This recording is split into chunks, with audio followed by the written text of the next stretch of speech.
start, one very important information. Today's party starts at 8 p.m. and is located here in this building on the ground floor. So please remember. Thank you very much. It's your time.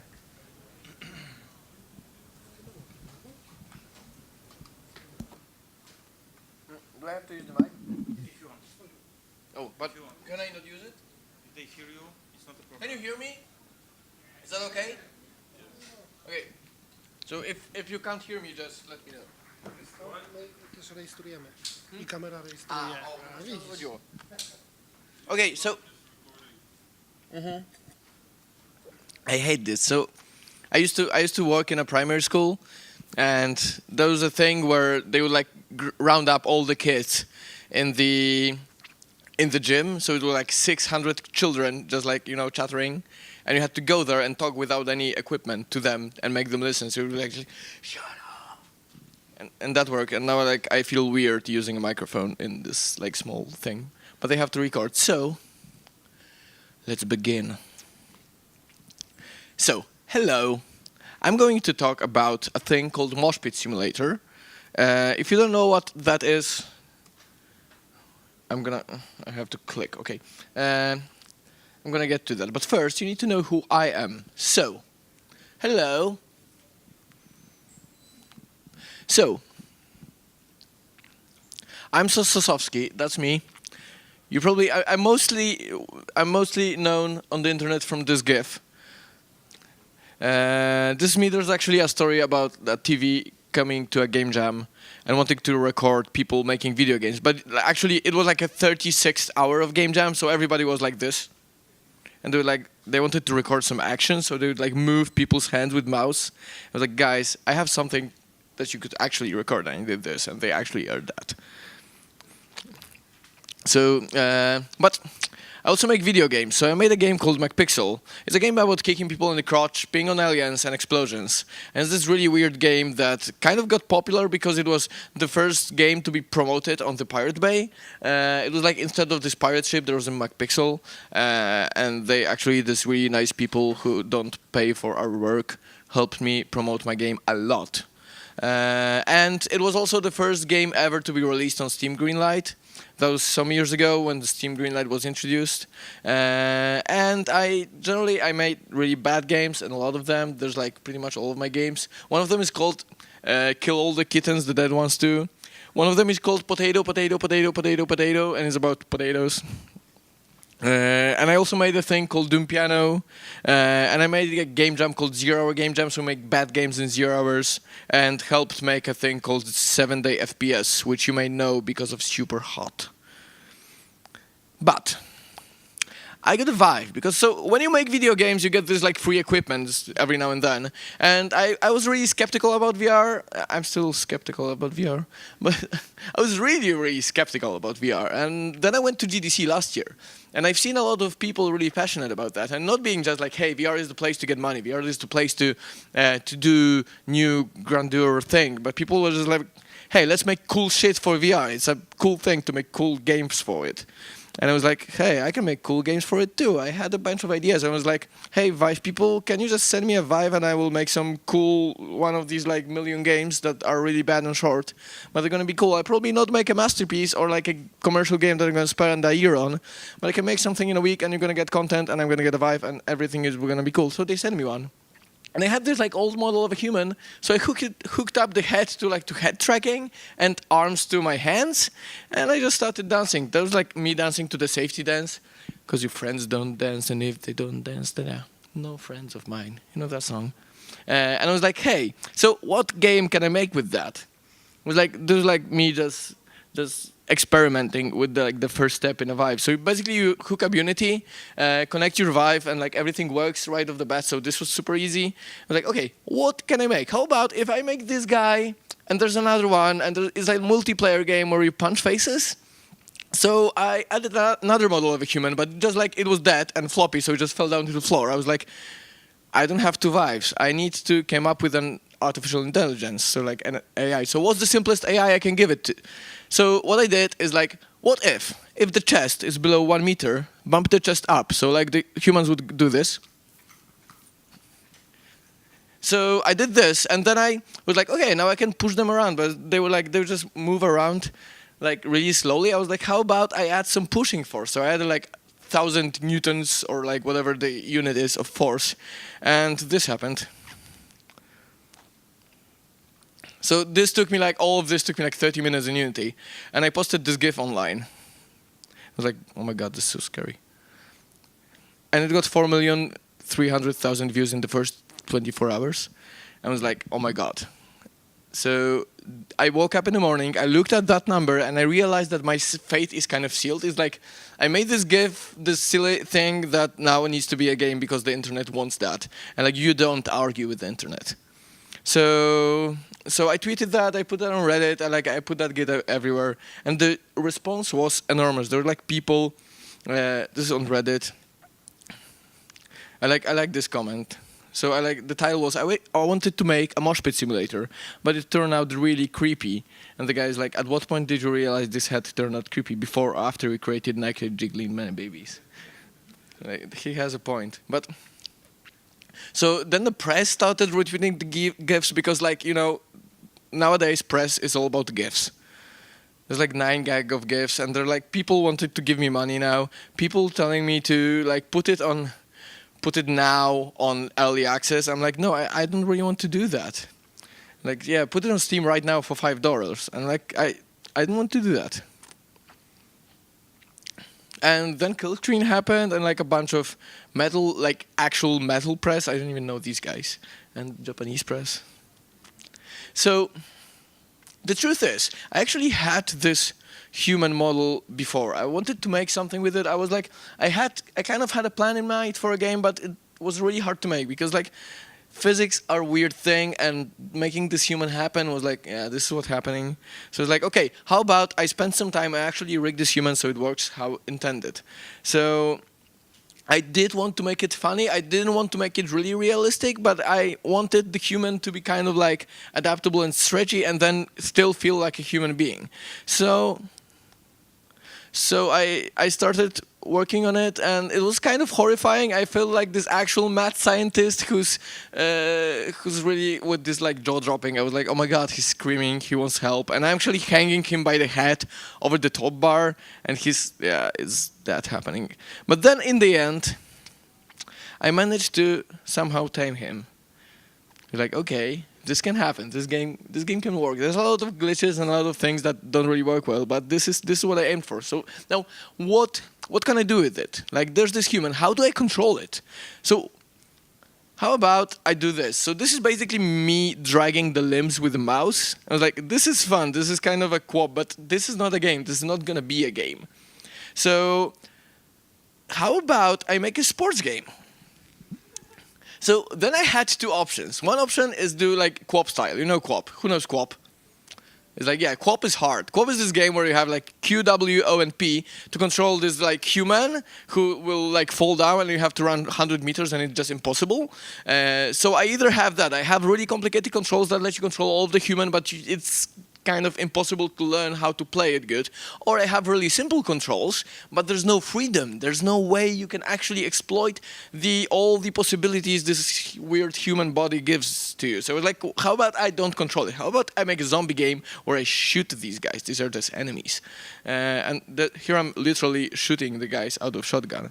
But it was so glitchy. It was just like, it was a wreck. It was like Unity physics is kind of like, who works with Unity? Hands up. Yeah, so Unity physics is like, this is not like Unreal physics, this is not like real life physics, this is something totally different. It doesn't make sense, you can't debug it, and it just like has its own life. So one thing is like, I have these humans in the game, and the thing is they do different things every time I play the game, even though the setup is the same, exactly the same, they will do something else. It's like kind of, the physics have their own mind. So nothing made sense, and I didn't know what to do with the human until VR, until I got the Vive, until I plugged these people into it, and I was like, oh my god, this actually works. Now I have people, and they're like, they have butts, and you can punch them, and they fly away, and you can have more people, and it's kind of, there's a lot of fun, but it's kind of terrifying. and then you can add motion, and like there's a bit of motion signal. And even if something is broken a bit, like in VR, it's not as, it doesn't have as much impact as like a normal glitch, kind of. So even if you punch him now, and he's like, yeah, he does that, but that's okay in VR. It didn't really work in making anything else. So I wanted the game to be all crazy. So I was like, what can I add? How about shooting chickens from my hand? So I added that. That didn't stick, but it was fun still, shooting chicken. And then I added grabbing. So you can not only punch, but you can grab them and stretch them. And you can throw them. So this is how it all began. This is how the game came to be, and I started, okay, what can I do now? So it was basically, VR is really new. VR is something that didn't exist until recently. So there's some people came to me and are like, what is the way of doing VR? Can you tell me? I'm like, no, nobody can tell you because nobody knows. Nobody knows what they're doing. Like people who do VR do many different things, try different things. The market is kind of like full of things that do work, things that don't work, things in between of that, and people just trying stuff. I think the VR still doesn't have a thing that is what the VR should be. So I'm kind of, I don't know what I'm doing. So now I would like to tell you about all the things that I have came across in VR, all the glitches and the solutions to that, and what went wrong, and kind of lessons that I've learned up until now from development of this really crazy game. So, first of all, physics, fucking weird. This is weird. So I just was like, hey, what about if I add tongue and teeth to the characters, and they're gonna look more like humans and less creepy? So this was the less creepy. So that doesn't stick. And then I was like, what about the force? So you have basically in VR you have infinite force. You can pick everything up. You can put your hand into everything. So I built this really nice city as a setting for fighting off the creepy humans. I put like the giant raptor here as well, and I added physics to everything. There's like never enough physics in the game. But then I was like, hey, if I build this nice city and I want people to see it, like if they're gonna destroy it before they can see it, like how is that gonna work? But then you can go into, you can put your hand into things. You can lift pretty much everything, and nothing has weight. On Amaze this year, there was a talk by the Broforce guys, and one of them, Ruan, is now making a game called Gorn, and he has weapons that actually he managed to have a feeling of weight by making them a bit wobbly. So it's like when you pick a hammer up, it's not like stiff and straight. It will like wobble a bit. It looks funny, but then it has this feeling that actually the end of it has weight. I don't want to do that. I'm like, this doesn't have weight. How about you're infinitely powerful? So you can grab these people, you can throw them, and you can punch them, no matter how big or how weird they are. You can do all of that. So I was like, hey, if you're infinitely powerful, how about I add superpowers? So you are more powerful. And that didn't really work out because it just made Mayhem, except for this one thing. It's the best superpower you can have in VR. It's slow motion. Look at that. It's beautiful. So bullet time is always good, but like grabbing, I was like, how about I force grab things and then I can move them around. So I added force grab, and you can grab a house and destroy everything with it. I was like, okay, that's fun, but it's kind of like that was 2 seconds of fun, and now there's no city. There's like nowhere I can play my game in because that's my setting, right? But bullet time is nice, and then it makes for cool features. Like I always like kind of making this really open features that you can exploit. So when you punch somebody in slow motion in the VR, when you disable it, like the force is more powerful because you're actually like your hand is as if faster.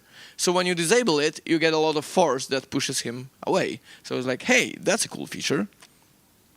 So how about driving? I was like, there are a lot of games that try to move try to do motion in VR, and there's a lot of motion sickness. So it's like, how about I add the car? But then like, okay, so I'm in a car, I'm grabbing a wheel, and I can lift the car up with me inside, and then the wheel comes apart, and then this happens, and then this happens.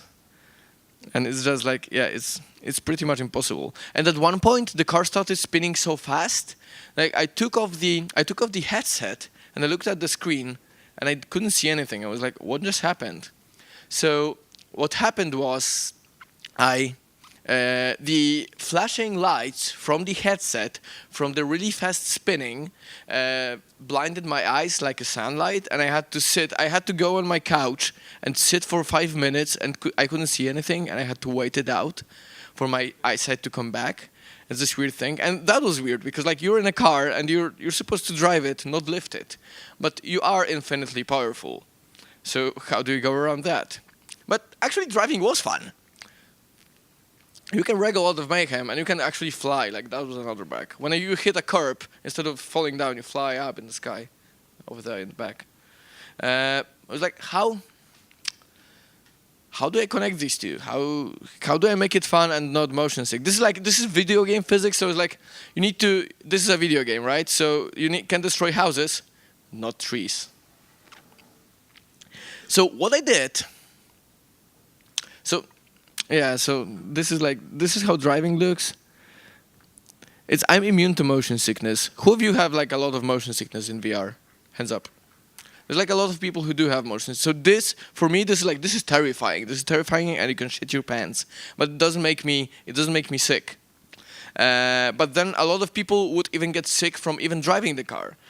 So I was thinking of a way, like one mistake that I did is like not sending a build out to people that I learned recently, and I started sending a build out, and they were like, no, I don't want to drive this car. Like, how do I skip this? So what I did is I replaced it with another method of motion. I did this. Basically, you grab the ground and you move around, and I gave it to my friends to try, and they were like, hey, this is cool. And this is actually cool. And it's also cool that you can see your body while you're in VR. It's all broken, you can like see your insides, but it's still fun. Like VR is all about being broken. Because there's a lot of talk about immersion in VR and how gamers should be immersed in the game, and how they should have this, like, the VR as a device of getting you full into the environment that you're in. But the truth is, you are never in there. Like, there's this car, there's this thing on the floor that you can see it, but you can't touch it, you can't smell it, and you can hear it. But it's not full immersion, and it will never be. So that's why all of the glitches are okay.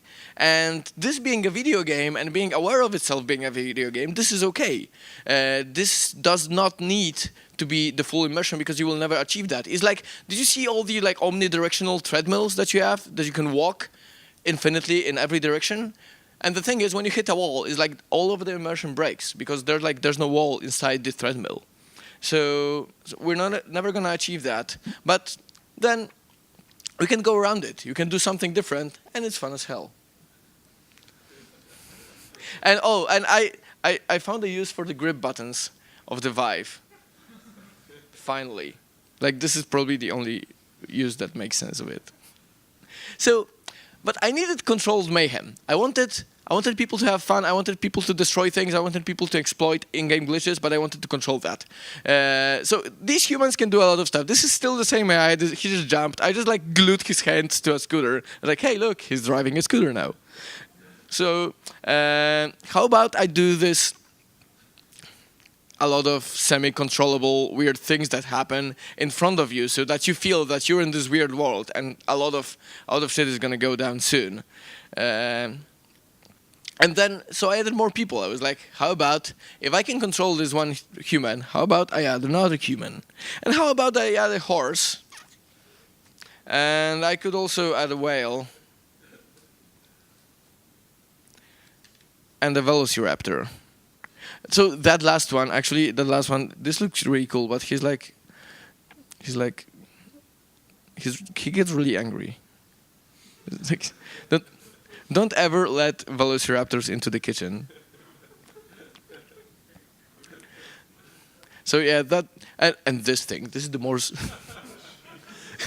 this is the most horrifying thing I added to Mosh Pit Simulator. I was just like browsing the asset store. I get a lot of assets from the asset store and fix them up a bit and put them into a game. I was like, hey, this is a cool kitten and it has like 1,000,000 bones. I can make him wobbly.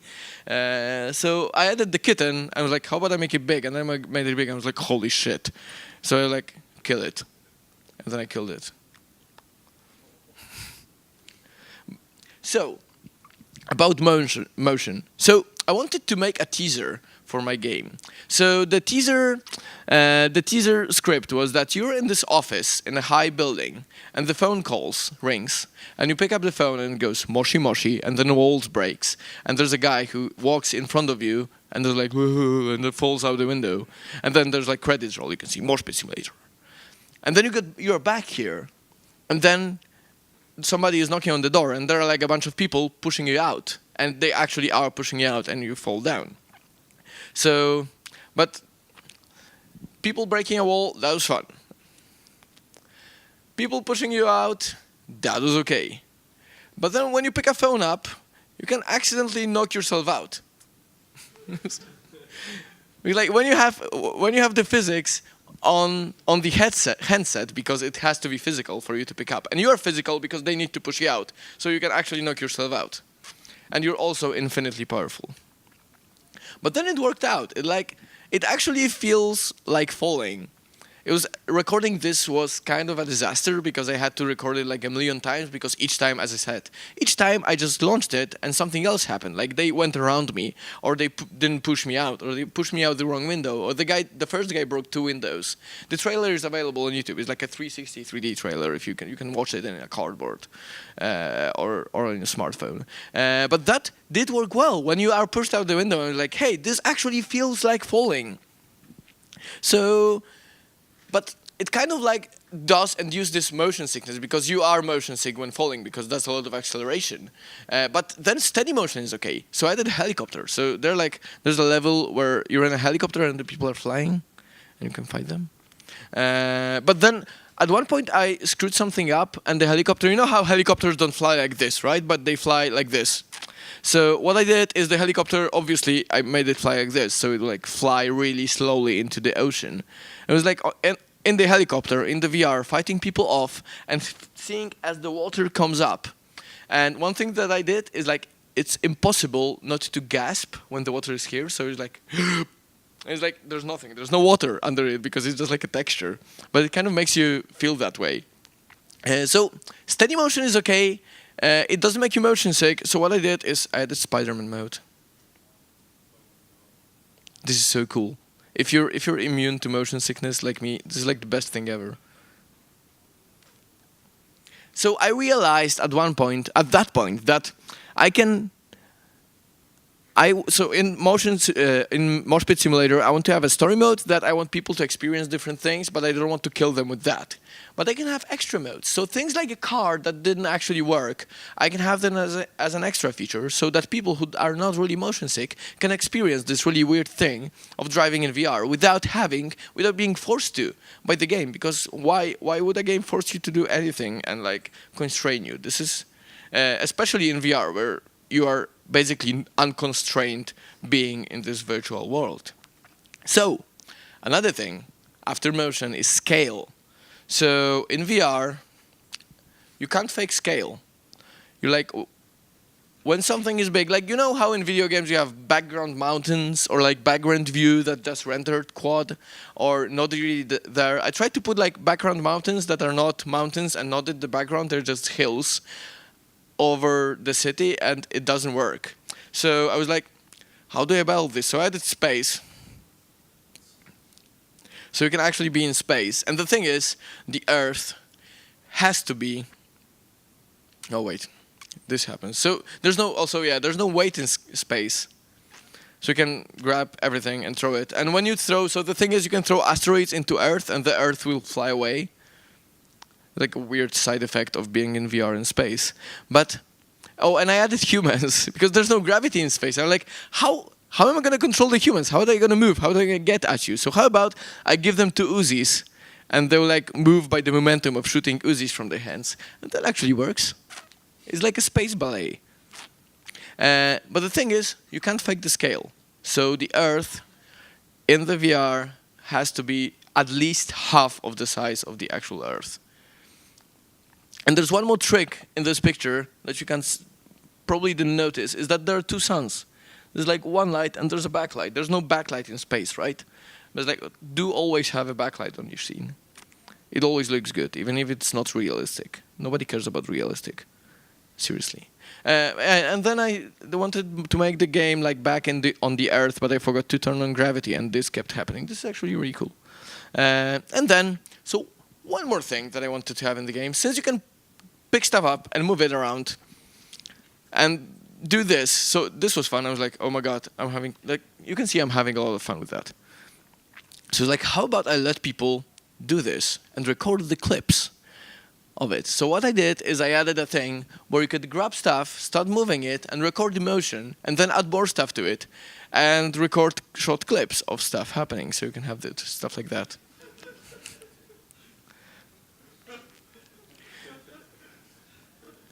So that works really well, and now I have cutscenes, and I was like, hey, how about I use that to make a plot? So like, you can actually have cutscenes where you like people talking to you. This is actually the first scene that you're gonna see in the game. You're like driving with your friends in a car to a concert through the desert, and they're talking to you, and be like, they're like, so the plot about the game is that there's a mad scientist who decided that bones are the bane of humanity, and that he's gonna make a toxin that will get rid of all the bones in the world. But by accident, the autocorrect corrects bones to brains. So what happens is the world is full of boneless, brainless zombies. But I wanted to like, hey, if the people are like that, and this means they're like affected by the toxin, how would I make people who are not yet affected by the toxin? I'm like, these guys looks perfectly healthy. So I came up with the guys who are really, really stiff. Like, they do have bones, right? So this is the world. This is a perfectly fine world that is gonna go to hell in the game in the very beginning. And I was like, how about conceiving the plot? Like, if everybody is this floppy human, how are they gonna communicate? So I came up with this. So I came up with this TV in the game that has pre-recorded messages that are not only telling you, kind of conceiving the plot, they're helping you through the game, giving you tutorial kind of messages, and they're also aware of the context-aware ones. If you played accounting, it's something like that. So basically, what you do, the footage in the TV is responding to that. I remember one time I was showing the game at Gamescom, but everything went to hell because my workstation broke just 2 weeks earlier. And I was like, hey, what am I going to do now? I didn't have a finished product. I didn't have a game that I can show to people. I was like, I will have to explain everyone how to play. I don't have any tutorial on the game, and I'm not going to make it. So what I did is I put a TV inside the game, and I gave it a live feed of the outside world from a webcam. And people would put on the VR at Gamescom, start playing, and they could, like, I would wave at them and shout at them, and I would be here in the TV live from the outside. And I also had, like, controls on the keyboard, so I would spawn things. I was like, pick this up and bring this here. No, pick this. And people were like, oh, this is so amazing. And it was like this really simple thing. So it gave me an idea. How about I make a backdoor into the game that will let me hijack all of the currently played games with my face? And that's actually the end. That's all the things that I came up while making Mosh Pit Simulator. That's not even done yet. And I think it's going to be the weirdest game I ever made. And it's not even made yet. And I did a lot of research in actual mosh pits, as you can see here. It's like, mosh pits are scary. Don't do mosh pits at home, please. So thank you very much. And if you have questions, do raise your hand. Now, do you have time for questions? Yes, of course we have. Yes. Any questions? Then, thank you very much. Thank you very much.